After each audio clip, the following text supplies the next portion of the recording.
કેમ છો છોકરા? મજામાં? હાલો તો આપણે હવે જે 12મું ચેપ્ટર સ્ટાર્ટ કર્યું હતું એ 12મા ચેપ્ટરનો છેલ્લો લેક્ચર પૂરો કરીએ.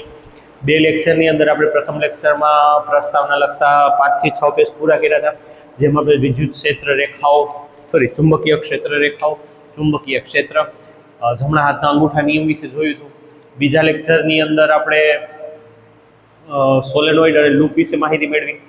આજનો લેક્ચરમાં આપણે એક બળ કઈ રીતે સળિયા ઉપર લાગે છે ચુંબક દ્વારા અને સોલેનોઇડ દ્વારા, બળ કઈ રીતે, નવી રાશિ ચુંબકીય બળ નામની રાશિ શીખવાની છે.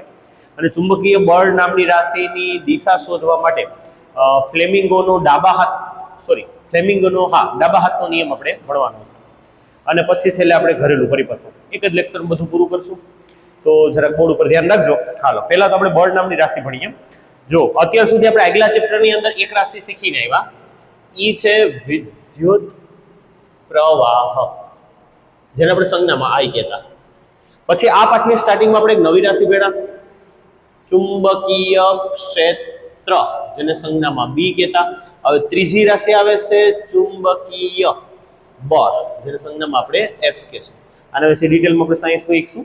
હાલો, હવે હું તમને એના વિશે થોડીક માહિતી આપું. માન લો કે આપણી પાસે એક ઘોડાની નાળ જેવો ચુંબક છે, આ રીતનો, જેનો એક છેડો N છે, બીજો છેડો S છે. આની વચ્ચેથી તમે પરફેક્ટ આ રીતે એક સળિયો પસાર કરેલો છે. હું આ રીતે દોરી તો નાખું અને થોડો ક્રોસ દોરું કે આ રીતે તમે એક સળિયો પસાર કરેલો છે. પણ તમારે કલ્પના આ રીતે કરવાની છે કે આ રીતે ચુંબક છે અને સળિયો આ રીતે પસાર કરેલો છે. આ રીતે સમજવાનું છે. આ જે લોખંડનો સળિયો છે એના એક છેડાને બેટરીના માઇનસ સાથે અને બીજા છેડાને પ્લસ સાથે જોડેલો છે.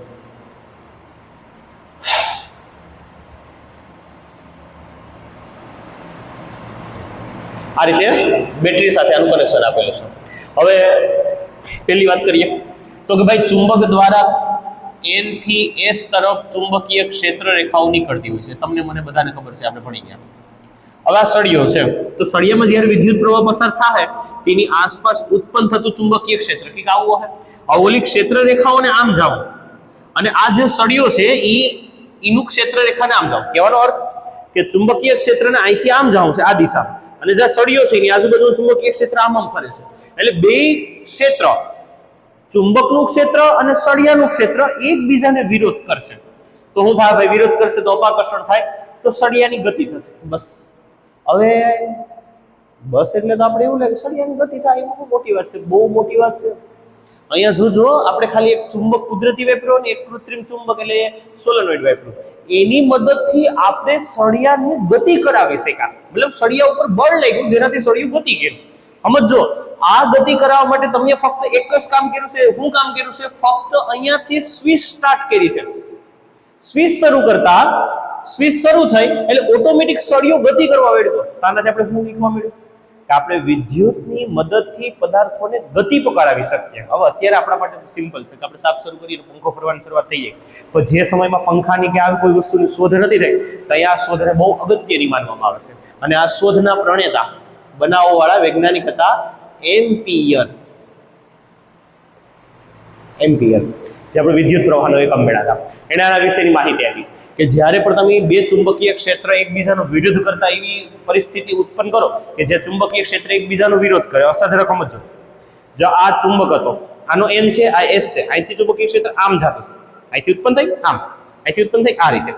હવે વચ્ચે મેં આમ સળિયો ફિટ કર્યો, તો સળિયાની આસપાસનું ચુંબકીય ક્ષેત્ર તો ગોળ ગોળ ગોળ ગોળ, ઓલા ક્ષેત્રને આમ જાવ, નાને આનો વિરોધ કરો, એટલે એકબીજા સાથે બાંધીએ, આપણી દેહી ભાષામાં ટકરાશે, એકબીજાનો વિરોધ કરશે. એકબીજાનો વિરોધ કરશે એટલે હંમેશા વિરોધાભાસી બળ એટલે અપાકર્ષણની ક્રિયા થાય.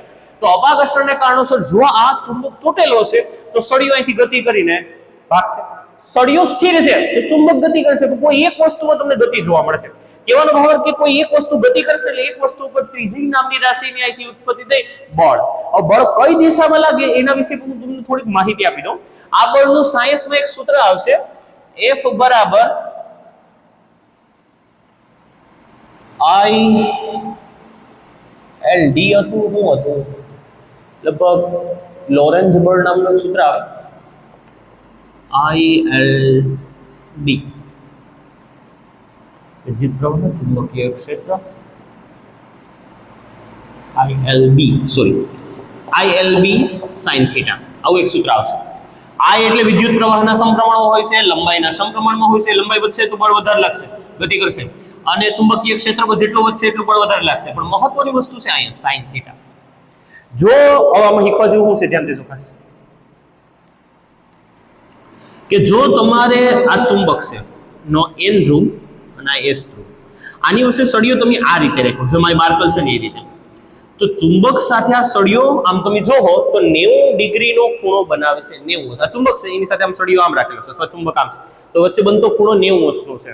જ્યારે થીટા બરાબર 90 થાય તો એ સમયે sin 90 ની વેલ્યુ 1 થાય, એટલે sin ની મહત્તમ કિંમત મળે. sin ની મહત્તમ કિંમત 90 અંશના ખૂણે મળે. તો એવું કહી શકાય કે ભાઈ જો ચુંબક આ રીતે છે, એની સાથે આ રીતે વચ્ચે સળિયો રાખી દીધો છે, ચુંબક સાથે 90 અંશનો ખૂણો બનાવે, આવી પરિસ્થિતિ રાખવામાં આવે તો સૌથી મેક્સિમમ બળ ઉત્પન્ન કરી શકાય. ઉદાહરણ તરીકે તમે પાછલા પેજ ઉપર એક બે પેજ મુક્ત બ્લુ લીટીના પ્રશ્ન છે, અથવા તમે પાછળના પેજ બ્લુ લીટીના પ્રશ્ન એક જોવા મળશે કે ભાઈ કઈ પરિસ્થિતિમાં બળ વધુ લાગશે. આ ફ્લેમિંગોના ડાબા હાથના નિયમની પાછળની સાઈડ ઉદાહરણની પાછળ તમને બ્લુ લીટીનો પ્રશ્ન જોવા મળશે. જ્યારે સળિયાનું વિદ્યુત પ્રવાહ વધારે આપવામાં આવે તો બળ વધુ ઉત્પન્ન થાય, તો મહત્તમ સ્થાનાંતર થાય સળિયાનું. જ્યારે વધારે પ્રબળ ચુંબક લેવામાં આવે તો વિરોધ વધારે થાય, સળિયો પ્રબળ ગતિ કરશે. અથવા તો સળિયાની લંબાઈ વધારે લેવામાં આવે તો લંબાઈ વધારે લો તોય બળ વધારે લાગે, તો લંબાઈ વધતા પણ બળ વધારે લાગે છે. આ થોડુંક 12નું કોન્સેપ્ટ થઈ જાય, સાયન્સમાં આવશે ચોથા ચેપ્ટરમાં 12મા ધોરણમાં. તો લંબાઈ છે વધારે તો બળ તો વધુ લાગે છે, લંબાઈ વધતા બળ વધે છે તો વધારે સ્થાનાંતર સળિયો થાય. અથવા તો જો તમારે બંને વસ્તુ વધારેમાં વધારે બળ લગાડવું હોય તો એક શરત કે તમારો જે આ બળ છે, માન લો આ ચુંબકીય ક્ષેત્ર આમ જાય છે, આ ચુંબકીય ક્ષેત્ર આમ જાય છે, તો એની સાથે સળિયો આ રીતે તમારે રાખો 90 અંશનો ખૂણો. આ બે વચ્ચે ખૂણો છે ને 90 અંશનો બનવો જોઈએ, સળિયાની લંબાઈ અને ચુંબકીય ક્ષેત્ર. ચુંબક નહીં, ચુંબકનું ક્ષેત્ર. માન લો અહીંયા N છે, અહીંયા S છે, ચુંબકીય ક્ષેત્ર આમ જાય છે N થી S, તો તમે સળિયાને આમ રાખો. હવે આમ પાવર પસાર થાય કે આમ એનું કોઈ મહત્વ 90 અંશનો ખૂણો બનવો જોઈએ. 90 અંશનો ખૂણો બનીએ એટલે બળ લાગશે મહત્તમ, કેમ કે sin ની વેલ્યુ 1 થઈ જાય. sin ની સૌથી મોટી કિંમત 90 અંશના ખૂણે મળે. તમને જો કે ત્રિકોણમિતિ તમે ભેણા જાય, 0 એ 0 હોય, પછી વધતી જાય 90 એ 1 થાય, 180 એ 0 થાય, 270 એ પાછો -1 થાય. એટલે જો તમે 90 અંશના ખૂણે બળ લાગે, ચુંબકીય ક્ષેત્ર અને લંબાઈ વચ્ચે 90 અંશનો ખૂણો બને, તો ચુંબકીય ક્ષેત્ર આમ છે, તાર આમ પસાર કર્યો, તો બે વચ્ચે બનતો ખૂણો કેટલા અંશનો છે 90, તો તમને મેક્સિમમ બળ લાગશે. ડબ્લ્યુલીટી નો પ્રશ્ન આ રીતે સોલ્વ કરી શકાય. મહત્વનું કંઈ નથી, સાયન્સમાંનું બહુ મહત્વ છે. અહીંયા મહત્વનું શું આવ્યું કે આપણે પદાર્થ ખાલી એક શું કહેવાય ગોઠવણી, પદાર્થોની ગોઠવણી, કુદરતી ચુંબક અને કૃત્રિમ ચુંબકને તમે એ રીતે ગોઠવા કે તમારા સ્પર્શ કર્યા સિવાય એના જ ચુંબકીય બળના વિરોધના કારણોસર સળિયાને ગતિ કરવું પડશે. તો કહેવાનો ભાવાર્થ કે પહેલાના સમયમાં જ્યારે કોઈ વસ્તુ ગતિ કરતી તો એના માટે આપણે કાઇનેટિક એનર્જી, ગતિ ઉર્જા લાવવા માટે આપણા શરીરની કંઈક ને કંઈક ઉર્જા વાપરવી પડતી, આપણે શ્રમ કરવો પડતો. પણ જ્યારથી આ ચુંબકીય આવા સિદ્ધાંતોનો ઉપયોગ થવાની શરૂઆત થઈ ત્યારથી હકીકતમાં ખબર પડી કે આવું કંઈ જરૂર છે જ નહીં. તમે બે ચુંબકની મદદથી પણ વિરોધાભાસ કરી શકો. એટલે તમે મોટર ફરે, મોટરમાં તમે ફેરવા જાઓ, તમે તો શું કરો છો, અંદરના ગૂંચળાને વિદ્યુત આપો છો. એ વિદ્યુતના કારણોસર ગૂંચળું ફરે છે, પાણીને ખેંચે છે, એને 200 ફૂટ નીચે વાડીમાંથી આપણું પાણી બહાર કાઢી આપે છે. તો ના તમારું બળ ઉપયોગમાં નથી આવ્યું, ના તમે આ વિદ્યુત શક્તિનો ઉપયોગ કરીને ચુંબકીય બળ ઉત્પન્ન કર્યું છે. એટલે જ્યાં ચુંબકીય બળ ઉત્પન્ન થતું, આ પાછું ખાસ ધ્યાન દીધા જેવું છે. જો ચુંબકીય બળ ઉત્પન્ન થતું હોય તેમાં સદિશ સ્વરૂપ છે, ચુંબકીય ક્ષેત્ર B આ સદિશ છે. અને સદિશ હોય તો શેડા દેવામાં ધ્યાન રાખો. પ્રેક્ટિકલ પોઈન્ટની વાત કરું, હું ધ્યાન રાખવાનું છે શેડા દેવામાં કે જો તમે પ્લસ ની ના માઇનસ અને માઇનસ ની ના પ્લસ કે લાલ શેડાના કાળો અને કાળા શેડાના લાલ, ઈ જો તમે ટ્યુબલાઇટમાં અન્ય કોઈ ઉપકરણમાં જોડો જ્યાં ચુંબકીય બળની કોઈ અસર ઉત્પન્ન નથી થતી તો હાલે, પણ આમાં નો હાલે. ઓલા પર તમે લેમ્પ આમ નાખો કે ખૂટા આમ કરી નાખો, બંને હાલે. પણ અહીંયા તમે પંખો છે, પંખાના શેડા આમ દો અને આમ દો તો પંખો ઊંધો ફરે. ભાઈ ચુંબકીય ક્ષેત્ર ઉપર કામ કરતા તમામ સાધનોમાં તમારે દિશા જાળવવી પડે, કેમ કે સદિશ રાશિ. આના વિશે બહુ ડીપમાં અભ્યાસ આપણે સાયન્સમાં કરીએ, અત્યારે આના વિશે કોઈ અભ્યાસ આવતો નથી. તો આપણે હવે 3 રાશિઓ થઈ ગઈ. આગલા ચેપ્ટરની અંદર આપણે વિદ્યુત પ્રવાહ ભણ્યા, લાઈટ. આ ટોપિકની અંદર વિદ્યુત પ્રવાહના કારણોસર જમણા હાથના અંગૂઠાના નિયમની મદદથી આપણે આંગળીઓની દિશામાં ચુંબકીય ક્ષેત્રની દિશા જોઈતી, તો બળ કઈ દિશામાં લાગશે હવે શોધવું હોય તો શોધવાની એક રીત છે, ત્રણે ત્રણ એકબીજા સાથે 90 અંશનો ખૂણો બનાવે. આ રીતનું નામ છે ફ્લેમિંગોનો ડાબા હાથનો નિયમ. ડસ્ટર ગોતતો હતો. ચાલો તો આની કઈ જરૂર છે નહીં અને તમારે કઈ કામ પણ નથી, બસ યાદ રાખવું ચુંબકીય ક્ષેત્ર જોજો આયન છે, અહીંયા એસ છે, ચુંબકીય ક્ષેત્ર આ તરફ જાય છે તો તાર આમ રાખવું પડે, તમારે બે સાથે 90 અંશનો ખૂણો બનવો પડે અથવા આમ રાખવું પડે. બંને સાથે 90 અંશનો ખૂણો, મતલબ આમ તાર રાખો અને બંને વચ્ચે 90 અંશનો ખૂણો બને તો બળ મહત્તમ મળે. આવું એક નીટમાં એમસીક્યુ પૂછાય કે બોર્ડમાં પૂછાય કે એમસીક્યુ નું સોલ્યુશન કરાવે ત્યારે તમને આને ડીપમાં માહિતી આપી. અત્યારે આપણે કોઈ કામ છે નહીં, આ સાયન્સના ટોપિક ઉપર હાલે. એક ગુચડાવાળો પહેલાના સમયમાં પ્રશ્ન આવતો,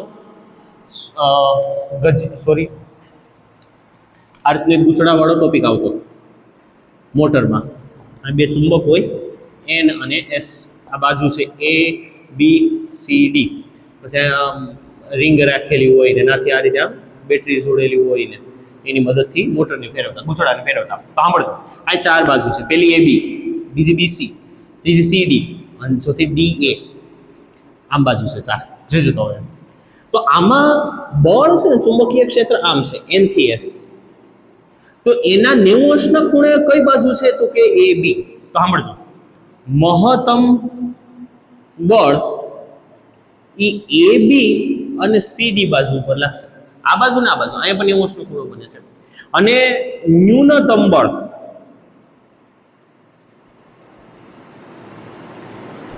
અથવા તો આમ તો કહીએ કે શૂન્ય બળ લાગશે બીસી અને એડી પર. અહીંયા બળ શૂન્ય લાગશે. કેમ? કેમ કે અહીંયા ખૂણો છે ને 0 બને અને sin 0 ની કિંમત 0 થાય. તો સૂત્રમાં F બરાબર ILB sin થીટા, તો sin 0 ની કિંમત 0, આ પદ 0 તો આખું પદ 0 થઈ જાય. મતલબ કે આ બે બાજુ ઉપર બળ લાગે જ નહીં. આવું એક MCQ આવશે જ્યારે સોલ્યુશનમાં તમારે કાયમ લાગશે આ સૂત્રનો ઉપયોગ. અત્યારે આની કઈ જરૂર છે નહીં. એવું લાગે તો રિવાઇન્ડ કરીને પાછું એકવાર જોઈ લેજો. હવે અત્યારે આપણે આ ચુંબકીય બળની દિશા ગોતવા માટે લખવાનો છે ફ્લેમિંગો.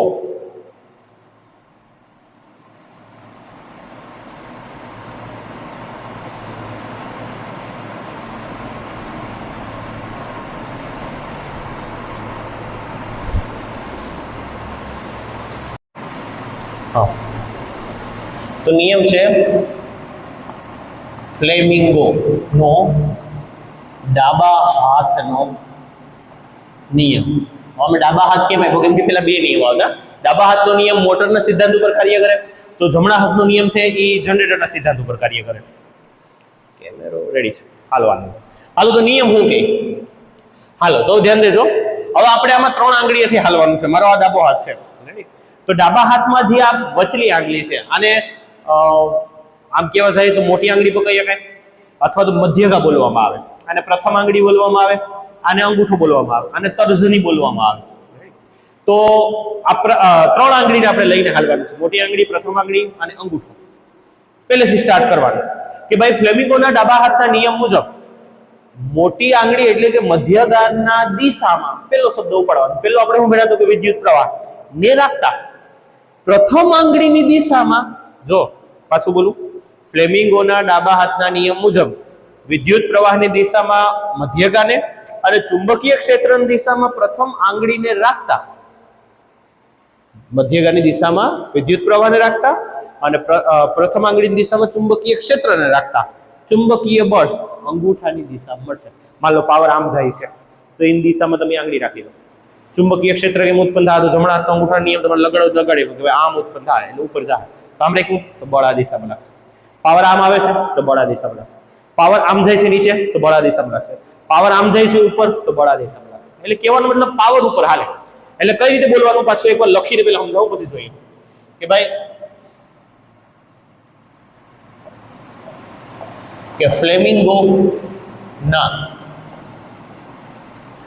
ડાબા હાથના નિયમ મુજબ આ રેવા દો એટલે આપણે ક્રમશઃ નંબર દેખાય. આગલા પાર્ટનો, આ પાર્ટનો પહેલો શબ્દ અને પછી આ આપણે અત્યારે જોઈએ એમ્પિયર આવ્યો. આનો એમ્પિયર, આનો પ્રણેતા એમ્પિયર. હાલો, ડાબા હાથના ફ્લેમિંગોના ડાબા હાથના નિયમ મુજબ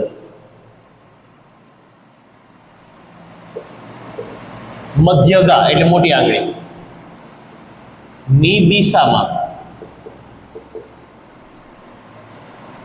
મધ્યગાની દિશામાં, મધ્યગા નહીં, વિદ્યુત પ્રવાહને મધ્યગાની ઊંચું લખાયું.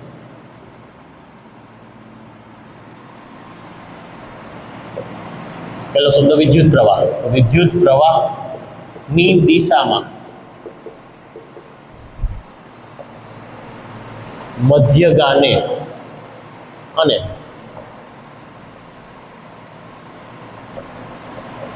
ચુંબકીય ક્ષેત્ર ની દિશામાં, ચુંબકીય ક્ષેત્રની દિશામાં પ્રથમ આંગળીને રાખતા, પ્રથમ આંગળીને રાખતા ચુંબકીય બળ અંગૂઠાની દિશામાં મળશે. આ ફ્લેમિંગોનો નિયમ કે માન લો તમને કોઈ એમ કહે છે કે તારમાંથી પાવર આ દિશામાં જાય છે અને એનું ચુંબકીય ક્ષેત્ર આમ છે, પાવર આ દિશામાં જાય છે, ચુંબકીય ક્ષેત્ર આમ છે, તો આની દિશામાં મધ્યગ રાખો અને ચુંબકીય ક્ષેત્રની દિશામાં પ્રથમ આંગળી રાખો, તો અંગૂઠો તમારો જે દિશામાં જાય આ દિશામાં તમારું ચુંબકીય બળ લાગશે. બળ આમ લાગે, મતલબ ગતિ આમ થાય, બળની દિશામાં જ ગતિ થાય છે. હાલો, હવે ધ્યાન દેજો ખાસ. હવે માન લો પાવર આ દિશામાં જાય છે ઉપર, તો તમે આંગળી ગોઠવો. ચુંબકીય ક્ષેત્ર કઈ દિશામાં છે? તો કે આ રીતે જો, આ વિદ્યુત પ્રવાહની દિશા, આ ચુંબકીય ક્ષેત્રની દિશા મારા તરફ, તો બળ કઈ તરફ લાગશે? આ રીતે શોધી શકાય. આપણે આનો ઉપયોગ કરવાનો આવતો નથી, પહેલા બહુ આવતો ઉપયોગ કરવાનો, હવે ક્યાંય નથી આવતો. ખાલી ઉપયોગ ક્યાં થાય છે એવું લખવું હોય તો લખી શકાય કે ભાઈ ફ્લેમિંગો ના નિયમનો ઉપયોગ વિદ્યુત મોટરમાં થાય છે. બસ બહુ ડીપમાં ન જાવ. વિદ્યુત મોટરમાં ગૂંચળું કઈ દિશામાં પડશે એ આના ઉપરથી નક્કી થાય. તો આ ત્રણ શબ્દો ઉપરથી તમે ગોતી શકો. ત્રણ શબ્દને યાદ રાખો.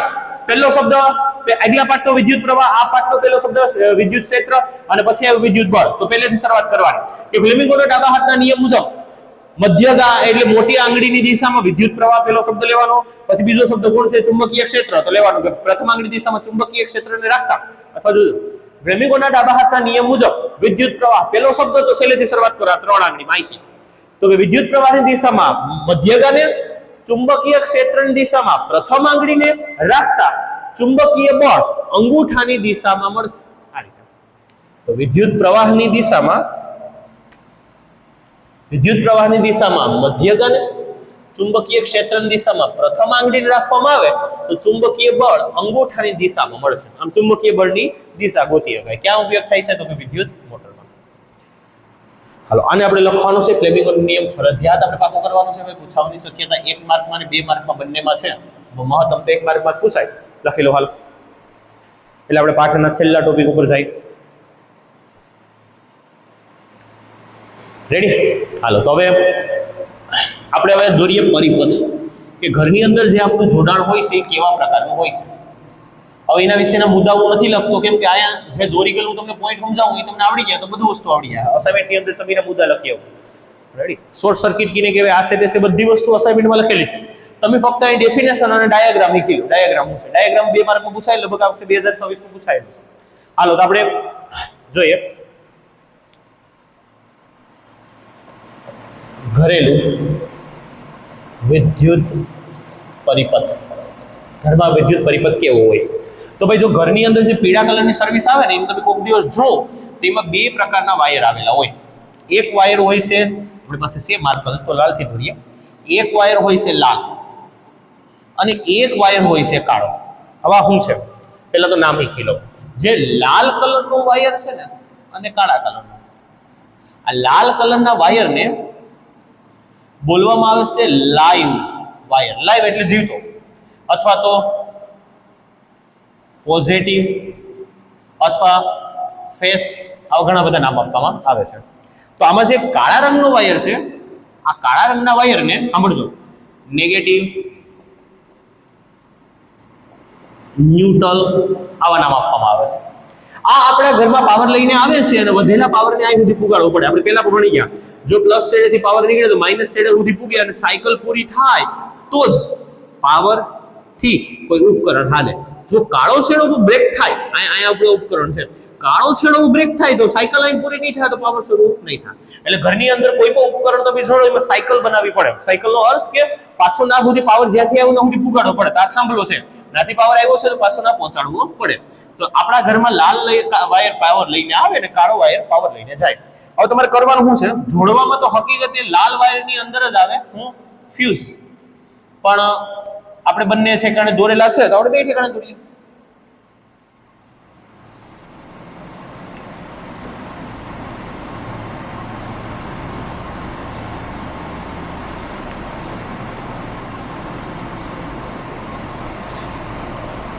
અને તો બીજાનું કોઈ મહત્વ છે નહીં ભાઈ, તો તોય છતાંય દોરી રાખીએ, કઈ વાંધો નહીં.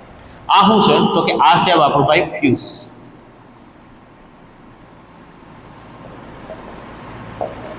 ફ્યુઝ હવે ફ્યુઝ શું કામ કરે આપણે એક વખત તો આપણે ભણી ગયા. હવે જો આપણા ઘરમાં પાવરની લાઈન લઈને જે પાવર લઈને આવે એ કાયદેસર 15 એમ્પિયરની હોય. પહેલા પેરેગ્રાફની અંદર તમને આ માહિતી આપેલ છે.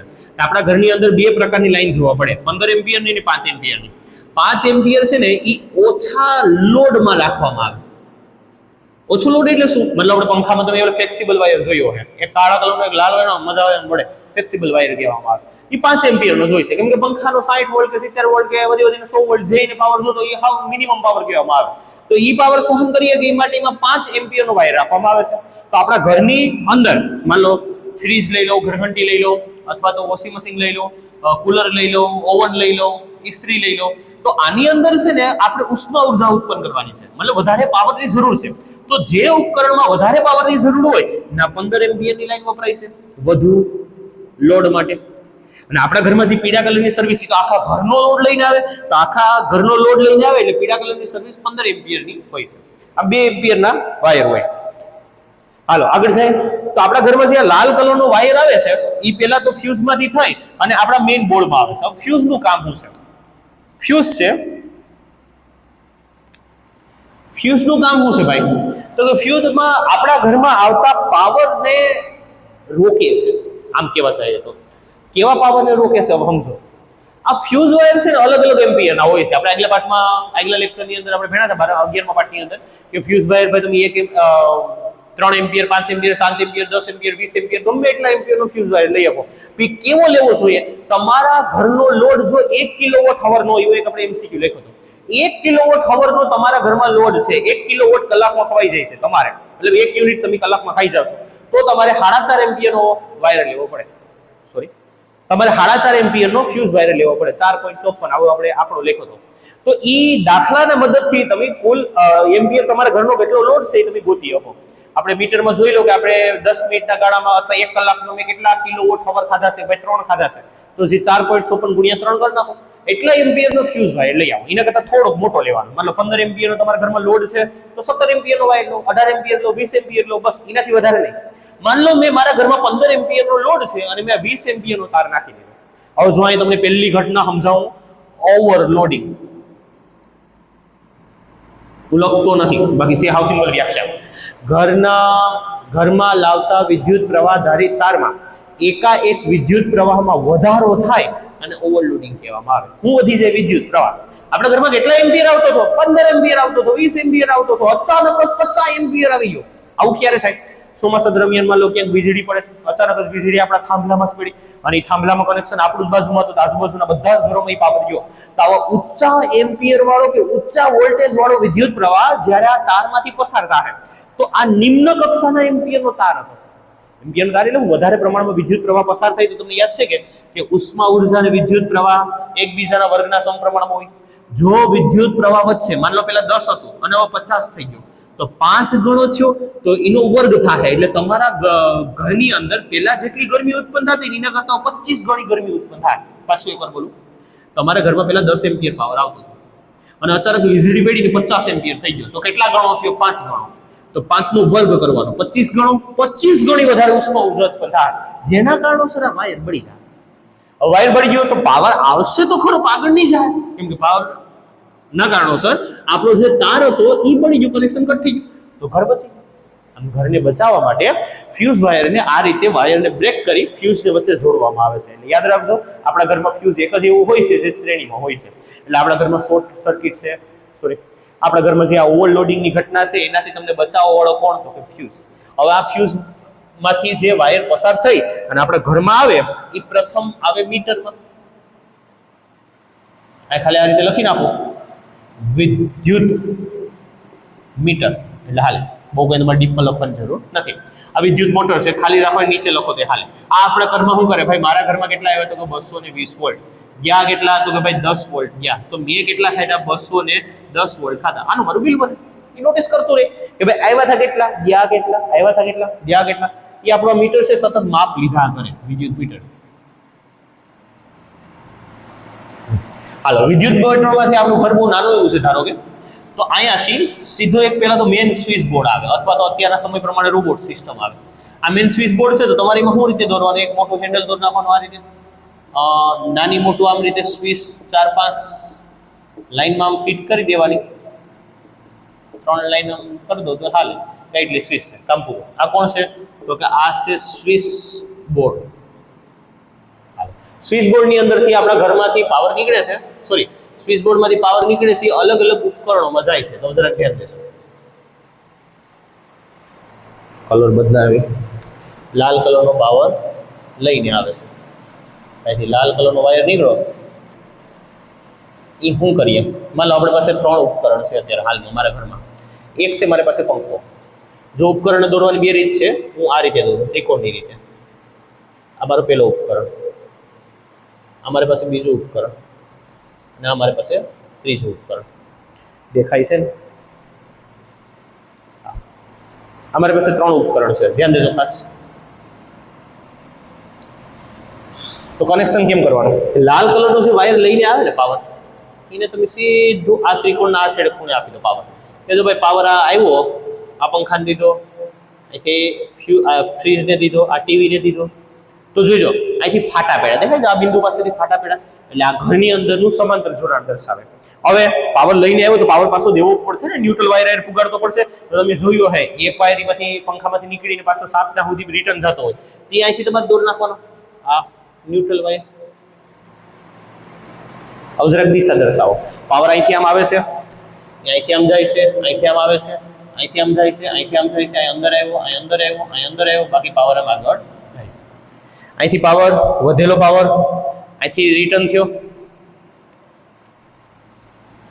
અહીંથી આમ રિટર્ન થયો, આ પાવર અહીંથી રિટર્ન થયો, અહીંથી થઈ ફ્યુઝમાંથી થઈ અને ઘરની બહાર નીકળે છે. આપણું જોડાણ પૂરું. તો આ આપણા ઉપકરણો છે, જેમાં આમ ત્રિકોણ રીતે દોરો તો તમને સમજવું પડશે, કેમ કે આપણે સાહેબ ત્રીજો વાયર દોરવાનો છે. હવે માન લો તમારા ઘરની અંદર કંઈક એમ સમજો ને કે લોખંડ મેટલની બોડી વાળા ઉપકરણો છે. માન લો કોઈ જૂના જમાનાની આપણી સગડી ઇસ્ત્રી છે, હવે એની ઇસ્ત્રી ફાઈબરની આવે, તો પહેલાના સમયની ઇસ્ત્રી લોખંડ મેટલ બોડીની આવતી. અથવા તમારા ઘરમાં કોઈ હીટર છે જેમ માથે મેટલ બોડી છે, અથવા તો એમ સમજો ને કે તમારા ઘરમાં પેલા સ્ટ્રેટનર છે, વાળ સ્ટ્રેટ કરવાનું, એ મેટલ બોડીનું છે. હવે કોઈ પણ મેટલ બોડીને તમારી પાસે સાધનો છે. હવે કોઈ એક આધો વાયરમાંથી જો એ ઉપકરણને ટચ થઈ ગયો, જે આપણે હાંધો કરવાનું છે ના નહીં, એના સિવાયનું ક્યાંકથી કોઈ વાયર ભાઈ કટ થઈ ગયો હોય, લાંબો સમય થાય એટલે માથેનું આવરણ હટી ગયું અને ટચ થઈ ગયું મેટલ બોડીને, તો મેટલ બોડીને ટચ થયો તો હવે જ્યારે તમે ઉપકરણને ઓળશો તો બધો જ વિદ્યુત પ્રવાહ તમારા શરીરમાંથી પસાર થઈને જમીનમાં જાય, એટલે તમને શોર્ટ લાગશે. તો તમારા શરીરને શોર્ટથી બચાવવા માટે શું કરી શકાય? કોઈમાં આપણે મેન ઉપયોગ લેવાનો છે તમારા ઘરને, તમારા શરીરને શોર્ટથી બચાવવા માટે તમારે શું કરવાનો? તો કે આની અંદરથી એક ત્રીજો વાયર કાઢવાનો. એ વાયર ફક્ત તમારી ધાતુનું કોઈ ઉપકરણ છે, મતલબ આ ઉપકરણ છે અને અહીંયા હાંધા છે, તો ના કહી દેવાની શેડા જરૂર નથી. ગમે એ જગ્યાએ એક જગ્યાએ શેડો અડી જવો જોઈએ મેટલ બોડીમાં, અને એ તારને આમ બધાને એક સાથે બહાર કાઢી અને તમારા ઘરની બહાર મોકલી દો. આ રીતે તમારા ઘરની બહાર જમીન સુધી પહોંચાડી દો. આ વાયર નું નામ છે, આપણા ઘરમાં પાવરને બહાર કાઢે છે આ વાયર, વધેલા પાવરને, તો આને કહેવામાં આવે અર્થિંગ વાયર. આપણે અર્થિંગ નામ સાંભળ્યું હશે. આનો રંગ લીલો છે, લીલા કલરનો. મારી પાસે લીલ માર્કર નથી, બાકી તમને સમજાવે. આ અહીંથી વધેલા પાવરને લઈ અને બધાને, તમને ખબર હોય તમારી પાસે જો પ્લગ હોય તો પ્લગમાં જે ઉપરનો તમને મોટું બધી હોલ દેખાય એ અર્થિંગનો જ હોય છે. ખોલો તો ના કોઈ કનેક્શન હોતું નથી, ના અર્થિંગ વાયર જોયેલું હોય, નાથી અર્થિંગ વાયર નીકળે છે, રૂમની બહાર જાય છે અને જમીન નીચે આપણે ખાડો ખોદી એમાં કોલસો નાખીએ, મીઠું નાખીએ અને પાણી નાખીએ, એક પ્લેટ કૂતાડી દઈએ એમાં અર્થિંગ વાયર ચોટાડી દઈએ. મીઠું, પાણી અને કોલસો આ વધારે પૂરતી વિદ્યુતને આકર્ષણ કરે છે. આવું જ્યારે ધાતુની સપાટીને અડી તો ધાતુની સપાટીમાં લીકેજ થતા પાવરને બહાર જવા માટે બે રસ્તા મળશે, એક જમીન અને એક મારો હાથ. હવે જમીન મારા હાથ કરતા વધુ આકર્ષી છે વિદ્યુત પ્રત્યે, તો લગભગ 200 વોલ્ટનો 100 વોલ્ટનો અર્થિંગ આવે છે, તો 100 વોલ્ટમાંથી 90 વોલ્ટ 95 વોલ્ટ પોતે ખેંચી જાય. 5 વોલ્ટનો મને જરાક સળસણ થાય એટલે મને ખબર પડશે કે આ ઉપકરણ શોર્ટ છે અને વધેલા પાવર મારા શરીરમાંથી પસાર ન થતો હોવાને કારણોસર હું દુર્ઘટનાથી બચી જાય. તો આપણા શરીરમાં શોર્ટ લાગવાની પરિસ્થિતિથી બચવા માટે, તમારા શરીરમાં બચાવવા માટે અર્થિંગ વાયરનું આવરણ. હવે તો બહુ સારી સિસ્ટમ છે. હવે આપણા ઘરમાં રોબોટિક સિસ્ટમ આવી ગઈ, મતલબ કે એમસીબી સિસ્ટમ આવી ગઈ કે જ્યારે તમને શોર્ટ લાગે તો ઓટોમેટિક એમસીબી પડી. બહુ વિશ્વાસ ન કરો.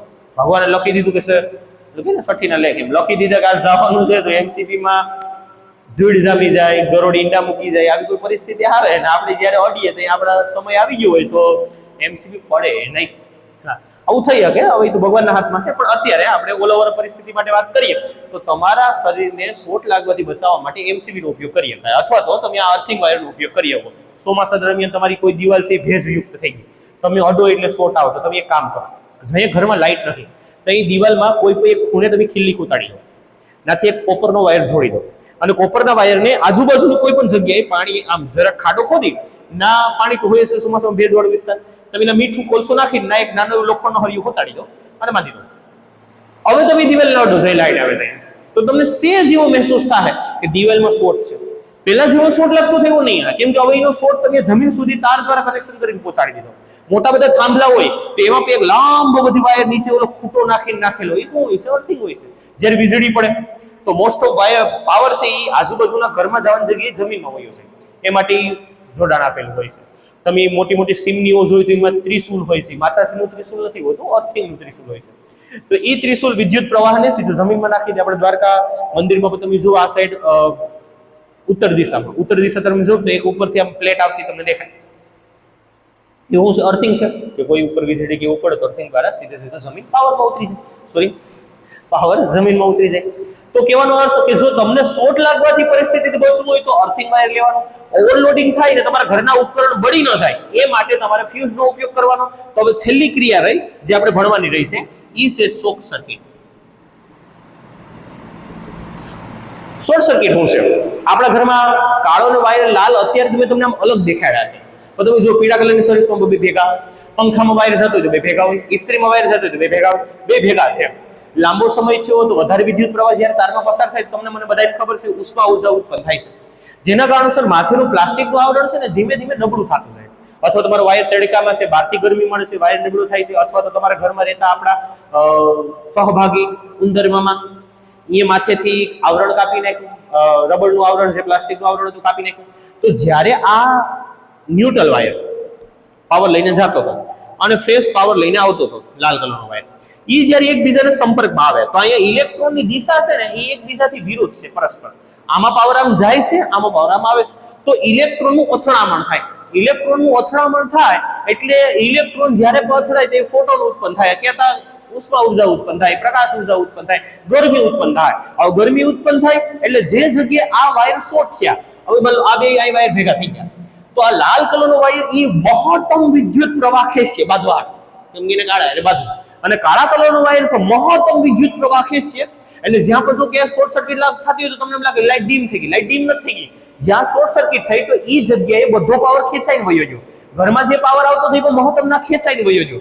આવી પરિસ્થિતિમાં વધારે ઉષ્મા ઉત્પન્ન થવાથી આગ લાગી શકે. તો ઘરમાં આગ લાગવાની પરિસ્થિતિથી બચાવવા માટે આપણા ઘરમાં એક જ જોડાણ છે, ફ્યુઝ. જે વાયર ભેગા થાય વધુ માત્રામાં વિદ્યુત પ્રવાહ ખેંચશે તો આની તો મર્યાદા આપણી બાંધી થઈ ને કે ભાઈ 15 એમ્પિયર સુધી હાલે. હવે એ વધારે વિદ્યુત પ્રવાહ એટલે 25 એમ્પિયર ખેંચી લીધું તો ફ્યુઝ વાયર બળી જાય. ફ્યુઝ વાયર બળી જાય તો પાવર આવતો બંધ, તો જાતો તો બંધ. મતલબ આને બાંધવા માટે મેન જે શસ્ત્ર જોતું એ પૂરું થઈ ગયું, ઇલેક્ટ્રોન વયા જાય. તો કહેવાનો અર્થ શોર્ટ સર્કિટથી બચાવવા માટે તમારા ઘરની અંદર જોડાણ છે ફ્યુઝ. તો ઓવરલોડિંગ અને શોર્ટ સર્કિટ બંનેથી બચાવવા માટે તમારા ઘરની અંદર ફ્યુઝ આવેલા હોય. હવે ઓવરલોડિંગ શોર્ટ સર્કિટમાં લખવું તો લખવાનું કે ઘરમાં આવતા વિદ્યુત પ્રવાહ માં એકાએક વધારો થાય, આ ઘટનાને ઓવરલોડિંગ કહેવાય. લાલ કલરનો વાયર પોઝિટિવ અને કાળા કલરનો વાયર નેગેટિવ, જ્યારે એકબીજાના માથેનું આવરણ તૂટતા એકબીજાના સંપર્કમાં આવતા વધારે પ્રમાણમાં ઉષ્મા ઉર્જા ઉત્પન્ન થાય છે. આ ઘટનાને શોર્ટ સર્કિટ કહેવામાં આવે છે, જેના દ્વારા આગ લાગી શકે છે. અને આ બે ઘટનાથી બચાવવા વાળો તમને ફ્યુઝ. શોર્ટ લાગવાથી બચાવવા માટે તમારા ઘરની અંદર અર્થિંગ વાયર. આ ત્રણ પરિસ્થિતિ વિશેના તમામ મુદ્દાઓ મેં લઈ લીધા છે, લખાવશો નથી, કેમ કે નવનીતમાં અપેક્ષિતની અંદર બે મુદ્દા આપેલા છે અને હાવ બેઠે બેઠા છે. એકવાર નજર મારી લેજો, ન સમજાય તો જઈએ પણ પાછા લેક્ચર ઓફલાઈન હોય તો ઓફલાઈન અને ઓનલાઈન હોય ઓનલાઈન ક્યારે પણ મેસેજ કરશો જ્યારે તમે વિડીયો જોતો, જો નજરમાં આવશે તો હું તમને એની રિપ્લાય આપી દઈશ. એટલે કહેવાનો ભાવાર્થ એટલો જ છે ખાલી કે બસ ખાલી ડેફિનેશન તમારા મગજમાં ક્લિયર હોય ડાયાગ્રામની તો લગભગ પ્રશ્નનું સોલ્યુશન સરળતાથી થઈ જાય. હાલો તો હવે અહીંયા આપણે 12મું ચેપ્ટર પૂરું કરીએ. બ્લુ લેડીના પ્રશ્નથી ઉદાહરણમાં એક પણ શબ્દ કંઈ કાઢ લેવાનો છે નહીં. એમસીક્યુ હારા છે તો એમસીક્યુ વિભાગ આપણે એક અલગ જ લેવાના છે, આમાં આપણે એડ નથી કરતા. તો 3 લેક્ચરની અંદર આનું પૂરું કરીએ. હવે આવતા લેક્ચરની અંદર આપણે બાયોલોજીમાં એડ થાય. એક ચેપ્ટર આપણે 5મું થોડુંક સ્પીડમાં પૂરું કર્યું હતું, હવે એને નહીં લેશું, પણ હવે ચેપ્ટર નંબર 6 થી સ્ટાર્ટ કરશું. 6ઠું 7મું અને 8મું 3 ચેપ્ટર એટલે આપણે બને એટલા લેક્ચરમાં પૂરું કરશું. 6ઠું ચેપ્ટર છે એ 3 થી 4 લેક્ચરમાં પૂરું થાય. 7મું ચેપ્ટર 4-5 લેક્ચરમાં પૂરું થાય. તો 8મું લેક્ચર છે એ 1 કે 2 લેક્ચરમાં પૂરું થઈ જાય. તો હાલો આપણે આવતા લેક્ચરની અંદર બાયોલોજી સ્ટાર્ટ કરીએ. બાયોલોજી પૂરું થાય પછી આપણે એમસીક્યુ વિભાગ સ્ટાર્ટ કરશું. ઉનાળાની અંદર જ આપણે એમસીક્યુ વિભાગને બને ત્યાં સુધી પૂરું કરી દેશું. હાલો એક વખત ડાયાગ્રામ દોરવું હોય તો દોરી લઈશું, થોડોક મેં ચેન્જીસ કર્યો છે. બાકી અસ્તુ, જય ભગવાન. મેળા આવતા લેક્ચરની અંદર સારી રીતે દોરી લો. હાલો.